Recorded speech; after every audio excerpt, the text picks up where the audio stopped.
Hello friends, welcome to SSC coaching centre. दोस्तों, आज हम आपके लिए रीजनिंग के इंपॉर्टेंट क्वेश्चन लेकर के आए हैं। वीडियो पूरा देखिएगा ताकि आपको सभी चीज़ें अच्छे से समझ में आए।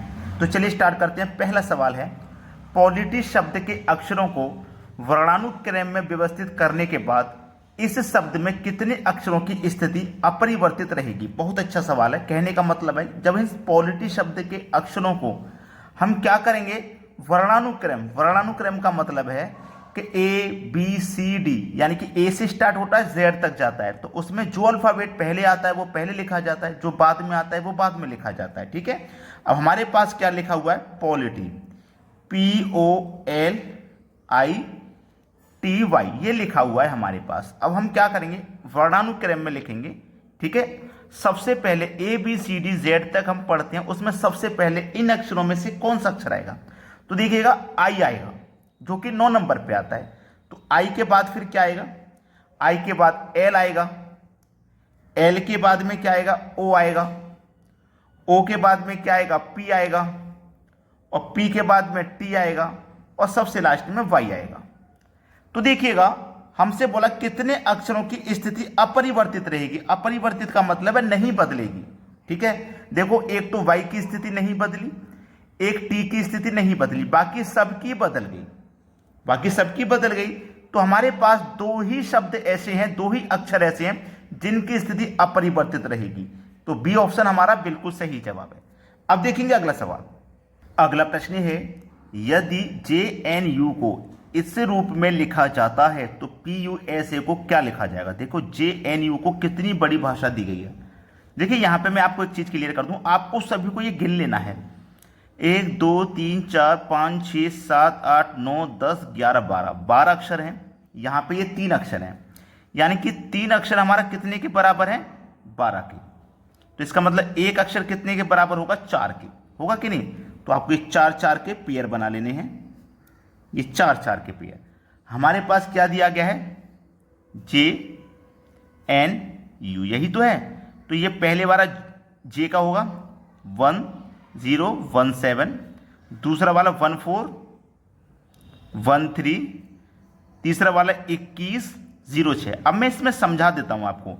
देखो, जे एक तो हम स्टार्टिंग से चलते हैं, यानी कि ए से जेड तक, और एक हम जेड से चलते हैं ए की तरफ। ठीक है। तो जे मेरा अल्फाबेट जो है ये 10 नंबर पे आता है। ए की तरफ से चलूंगा तो 10 नंबर पे आता है, और मैं उल्टा जेड की तरफ से चलूंगा तो मेरा जो जे है वो 17 नंबर पे आता है। ऐसे ही एन मेरा 14 नंबर पे आता है, और मैं लास्ट से चलूंगा तो 13 नंबर पे आएगा। यू मेरा 21 नंबर पे आता है, और लास्ट से चलूंगा तो मेरा 6 नंबर पे आएगा। इस तरीके से ये पेयर बनाया गया है। बिल्कुल उसी तरीके से अब इसका रिलेशन आप बना लीजिएगा, बना लोगे, आसान है। PUSA, आप जानते हैं पी कितने नंबर पे आता है, 16 नंबर पे आता है। तो 16 मेरा एक तो इस ऑप्शन में है, एक इस ऑप्शन में, यानी कि ये दो तो मेरे सही नहीं हो सकते। क्लियर है इतनी बात। और पी की अगर मैं बात करूं, स्टार्टिंग से 16 पे है, तो लास्ट से कितने नंबर पे होगा, लास्ट से 16 पे मतलब 11 नंबर पे होगा। इसमें भी 11 है, इसमें भी 11 है। ठीक है। अब ऐसा क्वेश्चन आए, इतना समय आपको बर्बाद नहीं करना, आप पहले लास्ट वाला चेक कीजिए, हमेशा याद रखना। ए मेरा 1 नंबर पे आता है, और लास्ट से चेक करूंगा तो 26वें नंबर पे ए आता है। तो 0126 किस में है, 0126 मेरा थर्ड ऑप्शन में। इतनी बड़ी संख्या को कब तक चेक करोगे, बहुत टाइम लग जाएगा। यानी कि कर तो लोगे आप, मैं ये नहीं करा नहीं करोगे, कर तो लोगे, लेकिन समय लग जाएगा। तो समय बचाने का तरीका है कि सबसे लास्ट वाला आप चेक कर लीजिए। सबसे लास्ट वाला मैंने चेक किया तो एक बार में आंसर मुझे पता लग गया। समझ में आ गया सभी को। अब देखेंगे अगला प्रश्न है। अगला प्रश्न है, दिए गए समीकरणों के आधार पर अनुत्तरित समीकरण का सही उत्तर ज्ञात करें। देखिएगा, हमें एक समीकरण है, यानी कि 7 + 2 = 59। तो 4 + 9 बराबर क्या होगा। जब तक हम इसके बारे में पता नहीं करेंगे कि 7 + 2 59 कैसे हो गया, तब तक हम इसको पता नहीं कर सकते। ठीक है। तो पहले इसको पता करिए, ये कैसे 59 हो गया है ना। पहले हमें यही पता करना है कि भाई ये 59 कैसे हो गया। तो इसको पता करने का तरीका ये है कि आप पहले अगर इन दोनों संख्याओं को जोड़ते हैं, यानी कि 5 और 2 को जोड़ेंगे तो देखो आपको 9 मिलेगा, और दोनों का अंतर करेंगे तो 5 मिलेगा। समझ में आई बात। यानी कि 5 और 2 का पहले आप क्या करो, अंतर कर लो माइनस। तो 7 में से 2 घटा दूंगा 5, और फिर बाद में कर लो प्लस, तो 7 में 2 प्लस करोगे तो 9 हो जाएगा। अगर मैं यही यहाँ पे सोचता हूँ, पहले मैं क्या करूँ माइनस, तो 5 में से 4 माइनस कर दूंगा तो 1 आ जाएगा। फिर क्या करूँ प्लस, तो 5 में प्लस कर दूंगा 4 तो 9 हो जाएगा, यानी कि 19 दिया गया है मेरा सी ऑप्शन में, मतलब सी ऑप्शन प्रश्न का बिल्कुल सही जवाब है। अब देखते हैं अगला प्रश्न। अगला प्रश्न है, नीचे दिए गए विकल्पों में से उस सेट को चुनिए जो दिए गए सेट के प्रश्न समान है, यानी कि इस सेट के समान होना चाहिए। यहाँ पे देखो 3 है, फिर 9 है, फिर 27 है। अब इसी सेट के समान इस ऑप्शन में से कोई संख्या होगी, तो यहाँ पे मैं एक चीज चेक कर सकता हूँ कि 3 के बाद 9 के बाद मेरा 27।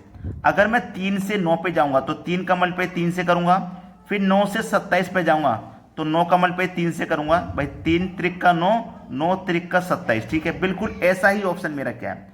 अगर मैं इसको चेक करता हूं, 2 दूने का 4 और 4 का भी 2 से गुना करूंगा तो 8 हो जाएगा, ये नहीं होगा।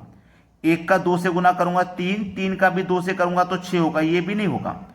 4 तिया 12 त्रिक का 36, ये भी नहीं होगा। यहां पे करूं 5 पचे 25, ठीक है, यहां 5 से किया तो यहां भी 5 से, तो 25 पंजे 125। तो मेरा डी ऑप्शन बिल्कुल सही जवाब है। जो डी ऑप्शन है बिल्कुल इसी सेट के समान दिया गया है। चलिए अब देखते हैं अगला सवाल। अगला प्रश्न है, यदि वर्ष 2016 में 7 फरवरी को रविवार था तो उसी वर्ष 7 मार्च को कौन सा दिन होगा। देखिएगा, उसने बोला है 7 फरवरी को रविवार था। अब देखो ये कैसा वर्ष है, 2016, ये लीप वर्ष है। लीप वर्ष का मतलब है जो फरवरी का महीना है वो 29 का होगा। कैसे पता करते हैं लीप वर्ष है, लास्ट की 2 संख्याओं को 4 से डिवाइड कर लो। लास्ट की 2 संख्या ये है 1 और 6। ये 16 को अगर आप 4 से डिवाइड करोगे और ये कट गया पूरा तो समझ लो लीप वर्ष है। अगर नहीं कटा, अगर 4 से पूरा कट गया तो लीप वर्ष, अगर नहीं कटा तो साधारण वर्ष। लीप वर्ष है तो फरवरी का महीना 29 का, साधारण वर्ष है तो 28 का। अब देखो फरवरी का महीना यहाँ पे 29 का होगा, जिसमें से उसने 7 फरवरी की बात कह दी है तो इसमें से 7 माइनस कर दो तो बचेगा कितना भैया। फरवरी में 7 माइनस कर दिया तो 22 बचा। ठीक है, तो फरवरी के महीने में कितने दिन बचे, 22। फरवरी के बाद आएगा मार्च का महीना। ठीक है, तो मार्च का कितना पूछा, 7 मार्च का, तो 7 मार्च तक जाना है केवल। 7 मार्च लिख लो।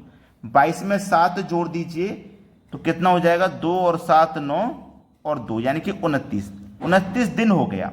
22 दिन फरवरी में बचे, 7 दिन मार्च के, 29 दिन हो गए। इसको 7 से डिवाइड करेंगे तो 7 चौकू 28 कट गया, शेष बचेगा 1। आपको मतलब किससे है, ये जो शेष बचता है इससे मतलब है, जो नहीं कट पाया, जो बच गया। तो आपका कौन सा दिन था, रविवार का ही तो दिन था। अब 1 शेष बचेगा तो आप 1 जोड़ देंगे, तो रविवार में 1 जोड़ देंगे तो ये दिन हो जाएगा आपका सोमवार का। ये सवाल का बिल्कुल सही जवाब है। सोमवार देखो किस ऑप्शन में, बी ऑप्शन में। बी ऑप्शन आपके प्रश्न का बिल्कुल सही जवाब है। अगर आपने वीडियो को अभी तक लाइक नहीं किया तो सभी भाइयों से निवेदन है कि लाइक कर दें, और यदि शेयर नहीं किया तो शेयर कर दें। ठीक है दोस्तों, धन्यवाद।